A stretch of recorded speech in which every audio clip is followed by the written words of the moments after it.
ওকে, তো আমরা লাস্ট কোন পর্যন্ত পড়েছিলাম সেটা হচ্ছে আমরা পড়েছিলাম কি কি পড়েছিলাম বলো। আলোর প্রতিফলন কাকে বলে, আলোর প্রতিফলনের দুটো সূত্র, আলোর প্রতিফলন কত প্রকার ও কি কি, তারপরে দর্পণ কি, দর্পণ কত প্রকার কি কি, দর্পণের কি কি সূত্র আছে গোলীয় দর্পণগুলোতে, এবং দর্পণের প্রতিটা পয়েন্টের নাম, যেমন পোল, তারপরে প্রধান অক্ষ, বক্রতার কেন্দ্র, বক্রতার ব্যাসার্ধ।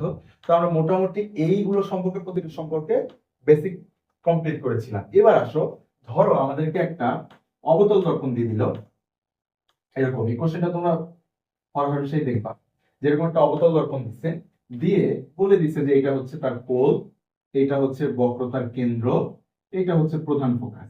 ঠিক আছে, দিয়ে তোমাকে এরকম একে দিয়ে দিচ্ছে, দিয়ে বলছে যে এখানে একটা বস্তু আছে, এখানে আমাদের একটা বস্তু আছে, তো সেই বস্তুটার জন্য চিত্র আঁকতে বলছে। ধরো গ নাম্বারের জন্য আসছে এটা, গ নাম্বারের জন্য আসছে, তার মানে হচ্ছে এটার জন্য তোমার কত 3 মার্কস, তাই না? এখন এই 3 মার্কসের জন্য তোমাকে চিত্র আঁকতে হবে। কিভাবে আঁকবো আমরা? তো দেখো, প্রথম আমরা যেটা করবো, আমরা 3টা সূত্র পড়াইছিলাম, তাই না? প্রথম সূত্র কি ছিল? কেন্দ্র দিয়ে আপতিত আলোক রশ্মি কেন্দ্র দিয়েই প্রতিফলিত হয়। উত্তল দর্পণের ক্ষেত্রে হচ্ছে কেন্দ্র বরাবর আপতিত রশ্মি কেন্দ্র বরাবর প্রতিফলিত হয়। তো আমরা এখন যদি খেয়াল করি, এটা কি, এইটাকে বলা হয় হচ্ছে বস্তুর শীর্ষবিন্দু। শীর্ষ মানে কি? মাথা, হ্যাঁ, শীর্ষ বিন্দু। আর এইটাকে বলা হয় হচ্ছে পাদবিন্দু। পাদবিন্দু, ওকে। পাদবিন্দু মানে হচ্ছে পা। তাহলে তুমি একটা জিনিস খেয়াল করো, মাথা আর পা যদি একটা জায়গায় থাকে, তার মানে কি মাঝখানে বডিটা কোথায়? মাঝখানেই আছে, মাথা আর পায়ের মাঝে। তো এই জন্য আমরা পা আর মাথায়, মাথা আর পা এই দুটা নির্বাচন করবো আগে, তাই না? এই নির্বাচন কিন্তু আবার এই আমাদের জাতীয় নির্বাচন না, হ্যাঁ। ওকে, তো আমরা যেটা বলছিলাম সেটা হচ্ছে কি, কেন্দ্র দিয়ে আপতিত আলোক রশ্মি। তো আমরা এখন এই শীর্ষবিন্দু থেকে কেন্দ্র দিয়ে একটা আলোক রশ্মি আপতিত করবো। তাহলে সে কোথা দিয়ে প্রতিফলিত হবে বলো? কেন্দ্র দিয়ে আপতিত আলোক রশ্মি কোথা দিয়ে যাবে? কেন্দ্র দিয়েই প্রতিফলিত হবে। ওকে, আসো নেক্সট আমরা কি বলেছিলাম? প্রধান অক্ষের সমান্তরালে আপতিত আলোক রশ্মি কি দিয়ে যাবে? প্রধান প্রধান ফোকাস দিয়ে যাবে। দেখো, প্রধান ফোকাস দিয়ে চলে গেছে। এবার দেখো, এই আলোক রশ্মি দুইটা একটা জায়গায় মিলিত হচ্ছে না? এইটাই হচ্ছে এই শীর্ষবিন্দু। মনে করো এটা হচ্ছে এ, তাহলে এটাই হচ্ছে কি ওই এটা, তার মানে এই হচ্ছে শীর্ষবিন্দু। এবার এখান থেকে তুমি একটা লম্ব টানো, এটাই হচ্ছে কি পাদবিন্দু। এবার তোমার প্রশ্ন হতে পারে, কেন এটাই কেন পাদবিন্দু, অন্যটা কেন হলো না? কারণ একটু খেয়াল করে দেখেন কষ্ট করে, সে কিন্তু এই যে পাদবিন্দু থেকে যে রেখা নেন, সে কিন্তু কেন্দ্র দিয়ে গেছে এবং কেন্দ্র বরাবরই সে ফিরে আসছে। এই জন্য আমরা এই বরাবর এটাকে পাদবিন্দু বলতে পারি। তাহলে এটা যদি হয় ও একটা হচ্ছে আমার বস্তু হয়, এটাকে আমরা বলি কি লক্ষ্য বস্তু, তাই না? লক্ষ্য বস্তু যদি হয়, তাহলে এটা হচ্ছে আমাদের প্রতিবিম্ব বা ইমেজ। ঠিক আছে, প্রতিবিম্ব বা ইমেজ, এটা হচ্ছে লক্ষ্য বস্তু, এটা হচ্ছে আমার প্রতিবিম্ব বা ইমেজ। ঠিক আছে, যদি তাহলে এইভাবে আসে, আমরা কি করছি বলেন? দুইটা সূত্র, জাস্ট দুইটা সূত্র মিলাইছি। কি? কেন্দ্র দিয়ে আপতিত আলোক রশ্মি কেন্দ্র দিয়ে প্রতিফলিত হয়েছে, আর কি প্রধান অক্ষের সমান্তরালে, এটা কি প্রধান অক্ষ, মনে আছে লাস্ট পড়াইছিলাম? প্রধান অক্ষের সমান্তরালে আপতিত আলোক রশ্মি কি দিয়ে যাবে বলেন? প্রধান ফোকাস দিয়ে প্রতিফলিত হয়, এবং প্রতিফলন করে তারা এই যে বিন্দুতে মিলিত হয়েছে না, এবং এই যে লক্ষ্য বস্তুটা, সরি এই যে জায়গাটা আমরা পাইছি, এটাই হচ্ছে কি আমাদের প্রতিবিম্ব। এবার আমাদের কোশ্চেন করে যে প্রতিবিম্বের প্রকৃতি নির্ণয় করো, তাই না? 3টা জিনিস। এবার আসেন, প্রতিবিম্বটা কেমন দেখেন তো। নিচের দিকে, এই যে মাথাটা আমরা নিচের দিকে পাইছি না, তার মানে প্রতিবিম্বটা কেমন বলেন? উল্টো। প্রতিবিম্বটা কেমন? উল্টো। ওকে, দ্বিতীয় কথা হচ্ছে প্রতিবিম্বটা উল্টো। দেখেন তো, এটা এটা ছিল এতখানি, এটা আরেকটু ছোট হয়েছে, তার মানে কি প্রতিবিম্বটা কেমন বলেন? ছোট। ছোটকে আমরা বলি হচ্ছে কি খর্বিত, আর বড় বলে বলতাম কি বর্ধিত। ঠিক আছে, এবং খেয়াল করেন, এটাকে আমরা এই যে ডট ডট ডট ডট দিয়ে এনে মিলাইলাম, নাকি একা একা মিলে গেল? মানে কি দর্পণের আয়নার পিছনে হয়েছে না আয়নার সামনে হয়েছে? আয়নার সামনে হয়েছে না প্রতিবিম্ব, তখন সেটাকে আমরা বলবো হচ্ছে বাস্তব প্রতিবিম্ব। বাস্তব প্রতিবিম্ব। ঠিক আছে, এই যে এইভাবে প্রকৃতিটা বলে দিব, যা আঁকবো, আঁকার পরে একটু ব্যাখ্যা করব, ব্যাখ্যা করে বলবো প্রতিবিম্বটা উল্টো, খর্বিত এবং বাস্তব প্রতিবিম্ব। তখন আমরা 3-এর 3 আর মিস নাই, তাই না?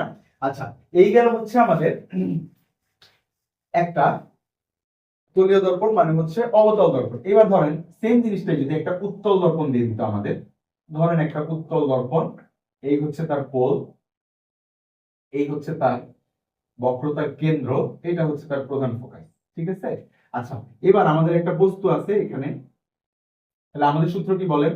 প্রধান অক্ষের সমান্তরালে আপতিত আলোক রশ্মি কি দিয়ে যাবে? প্রধান অক্ষের সমান্তরালে আপতিত আলোক রশ্মি প্রধান ফোকাস দিয়ে তো আর যেতে পারবে না, কারণ এটা তো আয়নার পিছনে। তখন কি প্রধান প্রধান ফোকাস বরাবর প্রতিফলিত হবে, তখন আমরা এটাকে, যেহেতু সে বরাবর প্রতিফলিত হয়েছে, এটাকে আমরা ডট ডট ডট ডট দিয়ে এখানে মিলায়া দেখাই।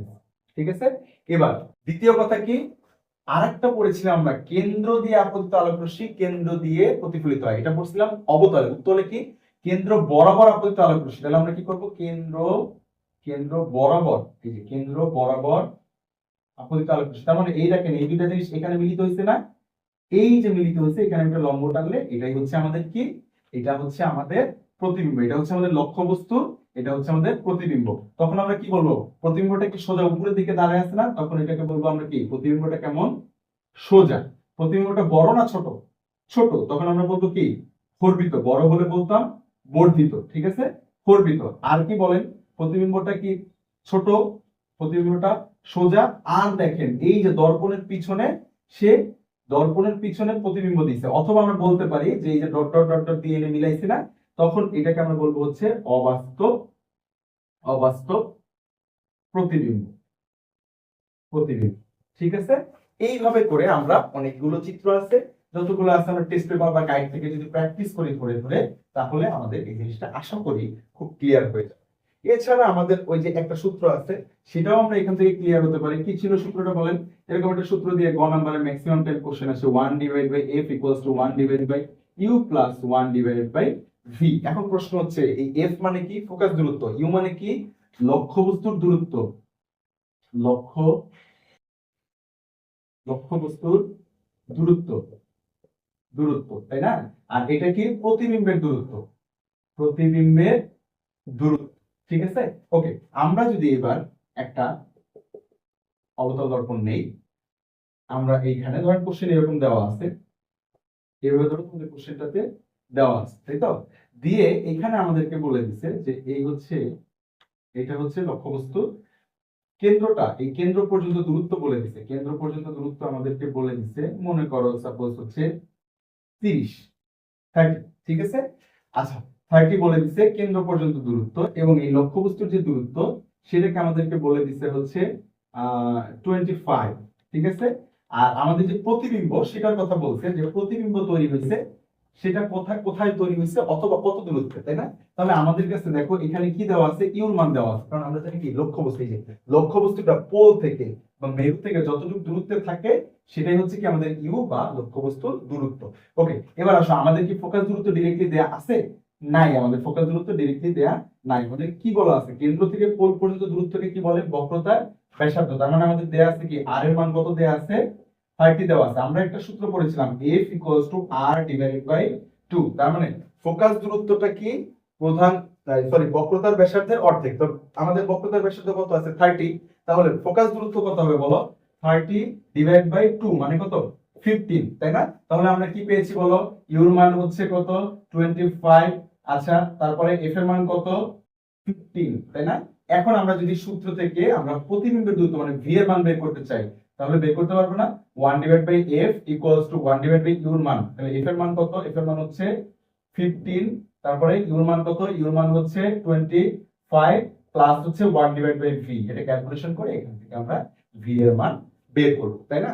এখন ধরো v এর মান না দিয়ে অনেক সময় ধরো v এর মান দেওয়া থাকলো, ইউর মান বের করতে বলো, অথবা v আর u দেওয়া থাকলে f এর মান বের করতে বলো, তা আমরা বের করতে পারবো না। এই হচ্ছে আমাদের এইটা বের করার সিস্টেম। এবং এইগুলা বাদে আমাদের লাস্ট যে আরেকটা টপিক আছে সেটাকে বলা হয় হচ্ছে এই চ্যাপ্টারে বিবর্ধন বা ম্যাগনিফিকেশন। বিবর্ধন বা ম্যাগনিফিকেশন, যেটাকে আমরা এম দিয়ে প্রকাশ করি, তাই না? এই বিবর্ধনের দুইটা সূত্র আছে, M equals to minus U by V by U, এটা মডুলাস, অথবা M equals to L prime by L, তাই তো? একই জিনিস। ভি মানে কি, প্রতিবিম্বের দূরত্ব, ইউ মানে কি, লক্ষ্যবস্তুর দূরত্ব, এবার সেম ভাবে এল মানে কি, এল মানে হচ্ছে লক্ষ্যবস্তুর দৈর্ঘ্য,